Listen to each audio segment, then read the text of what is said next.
বাড়ির পুকুরে জেলেদের দিয়ে মাছ ধরার ষষ্ঠ খণ্ড আপনাদের জন্য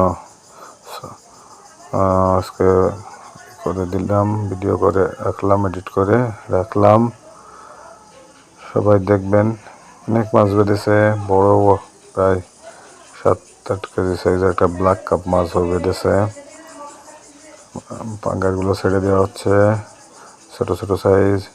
একটা বড় পাঙ্গাস বাদলে দেখতে বলেছি 3 কেজির উপরে, এখনো দেখছি না আছে। তো সবাই দেখবেন ভিডিওগুলো কেমন হয়েছে।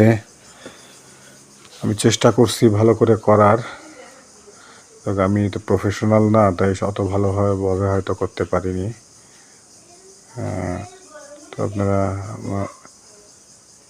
হলে কেমন হয়েছে ভিডিওগুলো। ব্ল্যাক কাপটাকে ছেড়ে দেওয়া হলো, আরও বড় হোক সামনে।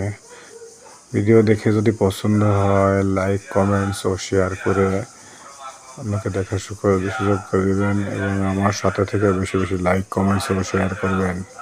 সবাই ভালো থাকবেন ইনশাআল্লাহ। আমার ছেলেও দাঁড়িয়ে দাঁড়িয়ে মাছ ধরা দেখছে, যে সবাইকে দোয়া করবেন।